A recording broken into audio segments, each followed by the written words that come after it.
Guys, these are our week 9 locks. And thanks to my dear friend, also known as Dan from the internet, Dan Evans, just coming through without me even asking. He's just the man with a graphic and a little bit of an intro for our lock segment. Check this out. It's incredible. Thank you, Dan. ESVN Stone Cold Lock of the Century. All week.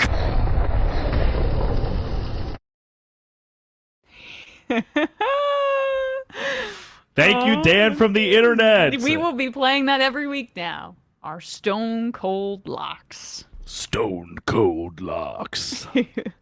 I couldn't get colder than me right now. Although I was 2-1 last week, 1-2 this week, but I'm just like flirting with 500 here. And again, thank you, my friend Dan.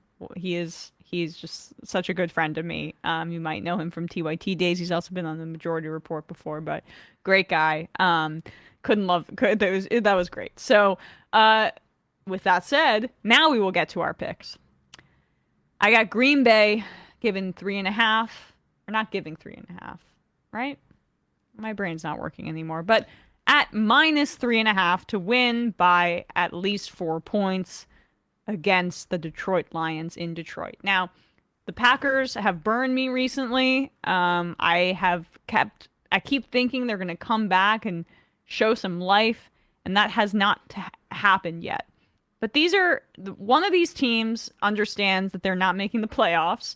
They just traded one of their best players in TJ Hawkinson. The team's kind of falling apart. They fired their DBs coach, the Detroit Lions. And the half point scares me a little bit. But this defense is historically bad. Historically bad. I mean, they were up like 20. They were up like 3 scores or 4 something, like 3 scores or almost 3 scores.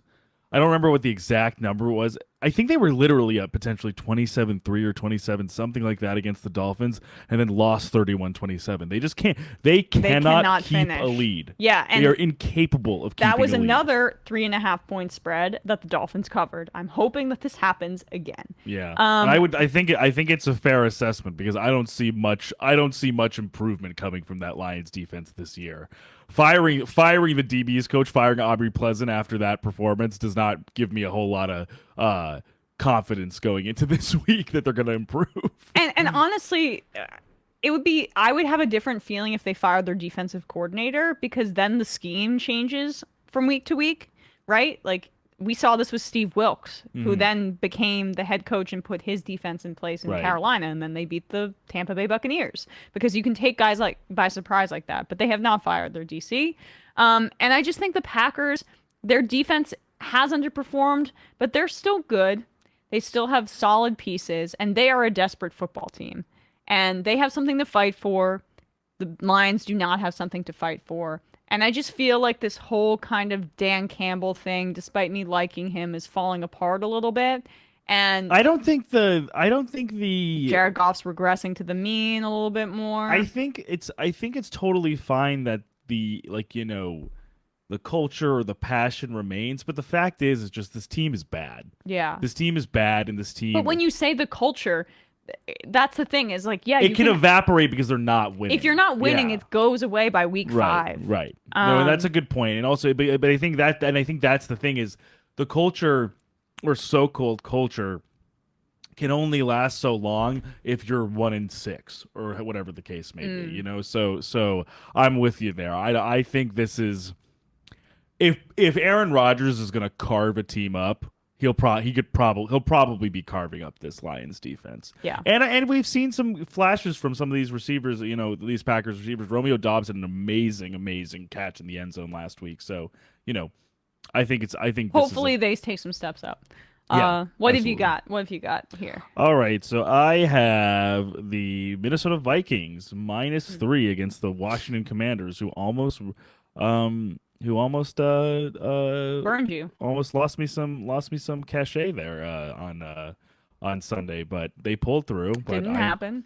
They pulled through, but I'm not banking on that again. So I'm kind of taking this similar tack in the sense that I'm going the opposite way in the sense of you're kind of banking on the Lions losing a little bit of offensive juice with Hawkinson off the team. I'm hoping that maybe the Vikings will have a little bit of a greater dimension on offense with Hawkinson inserted into the lineup. And I understand maybe there might be a little bit of growing pains, or maybe he's not utilized that much because he'd have to learn a new playbook and things like that. But I could see him maybe having a pretty good introduction into the Vikings offense. And if the line keeps Kirk upright and he's able to get some passes to Hawkinson and to Justin Jefferson, I think they can do well. And also the Commanders' defense is bad, and the whole team sucks. And I think that they're not going to put up a huge amount of fight, and they barely won that game against Indianapolis anyways. So They got to come down to earth at some point. I wasn't even that encouraged by them winning that game. I was only just happy that they won for my purposes. So right. I think the Vikings could definitely win this game by a field goal or more. All right. Well, I could see that. I'm scared about the Commanders ever since they burned me last week. Yeah.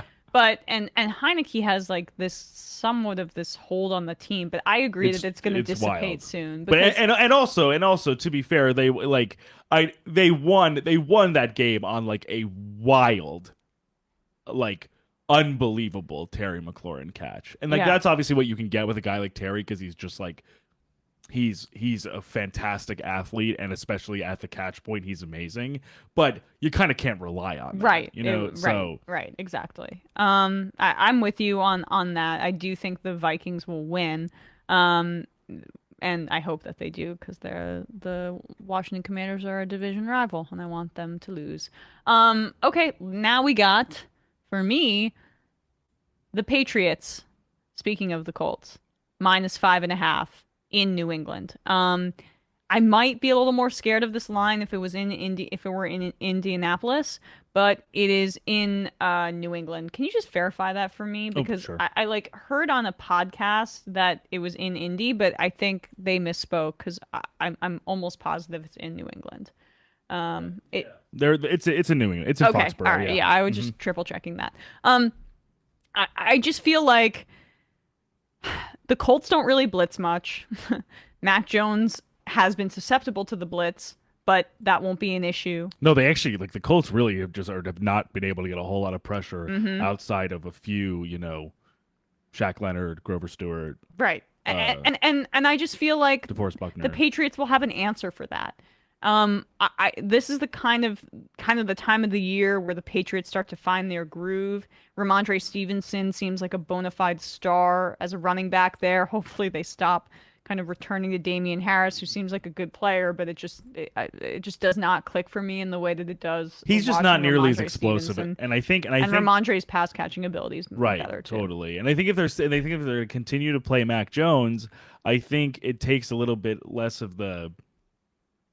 I think it takes less of the responsibility or less of the pressure off him to have such a vibrant run game. And they were like gashing the Jets last week at will with Ramondre Stevenson. So I could definitely see a similar thing happening there with the Colts run defense not being particularly formidable. And on the other side of the ball, we don't know if Jonathan Taylor's going to play. Right. And if he does, he's banged up because that ankle's been bothering him all year.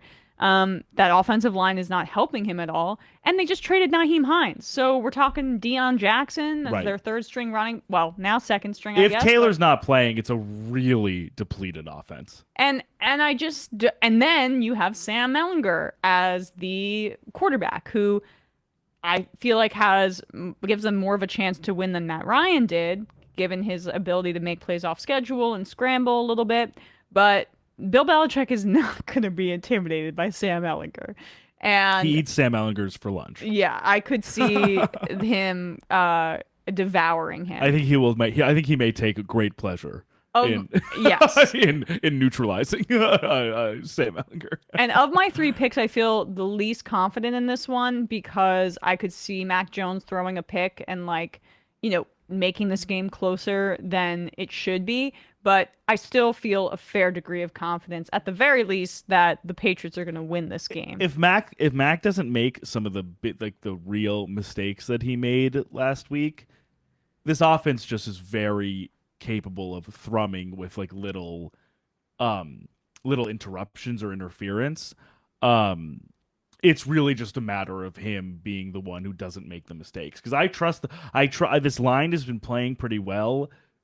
Stevenson has been super reliable and has been a great offensive presence for them. I think it's really just as long as Matt connects the dots and gives them the high floor that he has, they won't have a problem. It's and really I almost don't even want to put it on Mac. It's like also offensive coordinator. Well, of course, it's the scheme. It's also the scheme, right? Senior offensive analyst assistants, like passing game coordinator. Just like figure it out yourselves too, and set up some good looks for Mac.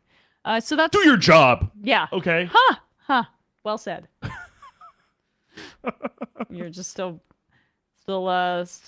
smarting from that loss. I'm certainly smarting against the Jets. Smarting would be a good way of putting it. Or win for them against the Jets. There we go. All right. So what do you have up next, Bradley? All right. So now I have the Atlanta Falcons +3 at the Chargers. My Super Bowl pick. Look at LA Chargers. Look at that. You have picked. Oh, I thought you picked all dogs. No, almost. I couldn't help it with. I the picked all Vikings. favorites though. So that's how you know I'm scared. Well, the Falcons. I'm not banking anything on this defense because the Falcons' defense is bad, except for basically Grady Jarrett and AJ Terrell. And we should say for the podcast listeners, you have the Falcons +3. Yes, Falcons +3 at the Chargers against the Chargers. At home. Yes, at home. And I'm kind of surprised that they're 3-point dogs only because, one, I think this Falcons offense, is so much more interesting and creative than the Chargers offense is. And I was surprised by this. I think me and you both definitely did not foresee, especially just given the talent there and the youthfulness of this offense, how much juice they have. But Arthur Smith, to his credit, is a really inspired offensive coach. Mm-hmm. He does a lot of really interesting stuff with a lot of different formations. So I just have more faith in this offense than I do in the Chargers offense, even coming after a bye, because like we've been saying all year, this offense just has no seasoning to it, so to speak. They're boring. They basically it's a check down Charlie offense for a guy with a rocket for an arm. It's absolutely mind-boggling and maddening to behold. So infuriating. You know how much it pisses me off. Oh yeah, it's absurd. It's the offense the last few weeks when it has basically been Justin Herbert checks down to Gerald Everett. Like, and then what the hell is that about? Justin Herbert throw downfield and fit it into the tightest window imaginable because your receivers can't get separation and we can't scheme. Yeah, it's like fit it through a closing elevator, please. Yes. And then also, I know the Falcons defense is bad, but I don't think the Chargers defense is much better. I don't think they've been playing all that much better. And if I'm not mistaken, is JC Jackson's hurt, right? Or am I? Yeah. He's out for the year. So they don't have J.C. Jackson anymore. I don't feel super confident in their run defense, even relative to last year when they were terrible on the run against the run. And I don't feel really super confident with this corner group without Jackson playing. So and also no Mike Williams talking about their receiving. And no Mike Williams. I mean that's no Mike Williams already. We know we don't have Keenan Allen. So it was a depleted group of receivers to begin with, and without Mike Williams, I feel bad for Herbert because it's not even his fault that he's neutralized like this. It's the scheme of the offense and it's the personnel. So I'm not confident that they're gonna be able to get a lot going because they haven't been able to get a lot going against some bad defenses in the past. Hot take. Maybe Justin Herbert is the first of these quarterbacks drafted to force his way to the open market. I would be understandable for a lot of reasons. The scheme, the personnel, the fans, frankly. And not to say the organization. Right, not to say anything about, I feel for them, but this team moved from San Diego where they had an ardent, vibrant fan base to be the second fiddle of a town that is not a football town. No. And we know from experience that the Chargers don't necessarily always have the cash on hand to make certain things happen. Absolutely. Certain contracts. So if I'm him, I think that's a fair point. I think it's I hope he does because this is they're wasting his talents. I just can't wait for him to be a Jet, Well, Gettleman wanted him, but he decided to go back Justin for Herbert senior for year. Justin Herbert for Zach Wilson. Who says no? I mean, are you joking? Who Of says no? course, no one says no. Well, maybe the Chargers say no. But... Well, yeah, right. That's all that matters. And they can franchise tag him, and then they could franchise tag him again. But at the same time, if your quarterback doesn't want to play for you, it's just like, does he have the personality to actually do that? Yeah, that's the thing. He's though. so will, easygoing. Or and will he be low-key. just like, I'm for the team, so I won't do it. Yeah. So, all right, my final pick here, and this is probably the one I feel best about, is the Baltimore Ravens minus 2.5. Now, I understand that the Saints are scary. They're also a desperate team, and that's not that's actually not true because they won last week, but they have the talent to be at the top of this division, which is probably, besides the AFC South, the NFC South is the worst in football. So, they have an opportunity here, but I just don't think they'll be able to take it. And I think Baltimore will win by at least a field goal because I think it's going to be the Roquan Smith coming out party. I also think the Ravens' offense looked pretty good given without the Mark circumstances. Andrews and without Rashad Bateman, who's now out for the year. Mark Andrews probably won't play, it seems like, but Isaiah likely looked good. He looked good. Duvernay's honestly showing me this. I thought it might have been a flash in the pan week 1 against the Jets with his 2 touchdowns. He's been playing pretty consistently well for the first half of the season. I'm very pleasantly surprised about him developing from just a special teams / kick return, punt return guy to being an actually kind of reliable receiver for Lamar. He's not amazing, necessarily, but he's a good option. He's a good mid-tier option for Lamar. And the thing is everyone, there's always this, there's the reason that they get such good tight end looks too is because there's always a linebacker spy on Lamar. Totally. Who's kind of waiting to see what he does. Does he run? Does he actually does he actually throw? There's always a guy not keying the tight end, Right. And that's why likely we'll have, I think, more some success even as a rookie playing this role with Mark Andrews out is just because the looks that the tight ends get and the fact that they're on the field so often. Bless you. The fact that they're on the field so often just gives them more of an opportunity. I just think Lamar is going to play well. The New Orleans defense has not been anything really to write home about.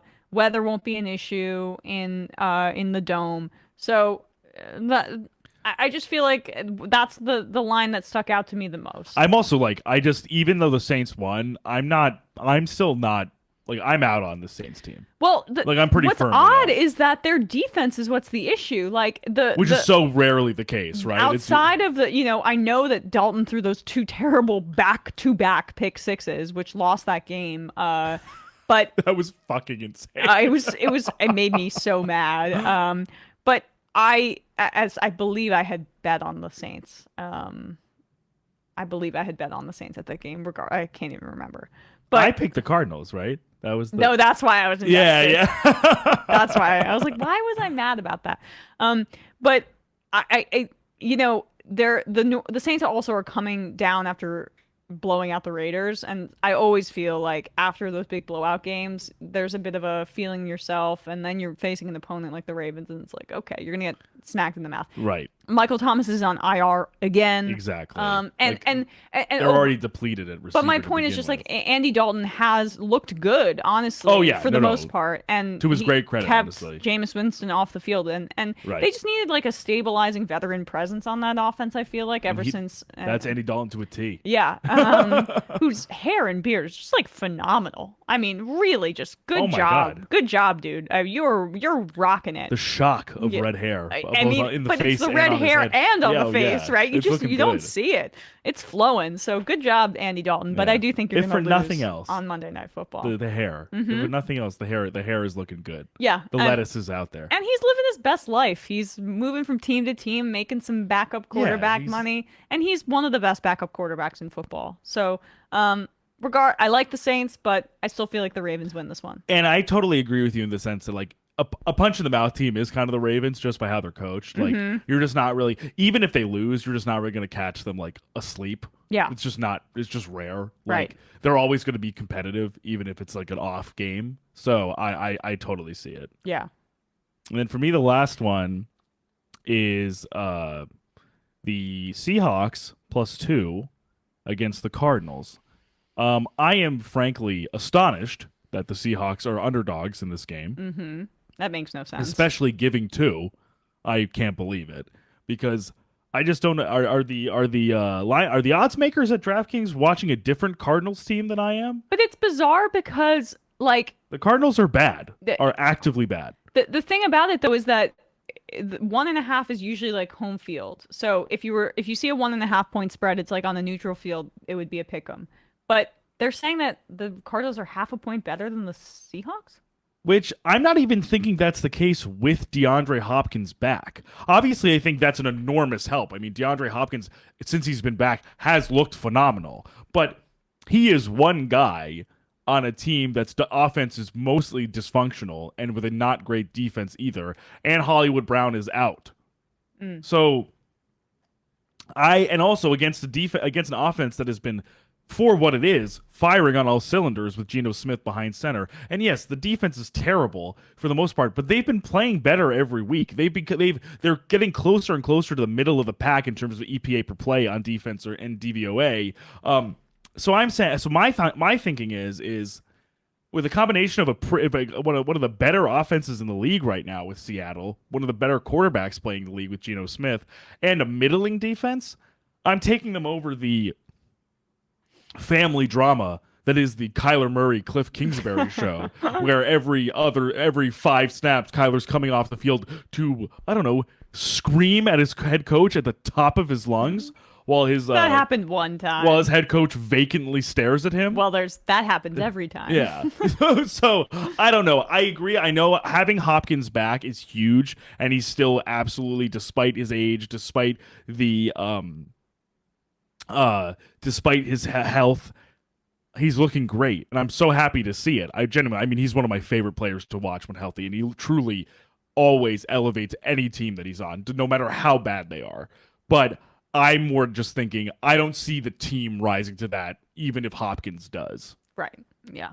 Totally. All right. Well, those are our picks then. Godspeed to us both. We'll read some IMs and then we'll give our picks for tonight. Just imagining the green checks next to my picks. God, I don't like this side of you. I'm gonna. This is gonna be clipped when I go 0-3 this week. I mean, from your mouth to God's ears. Yeah, truly.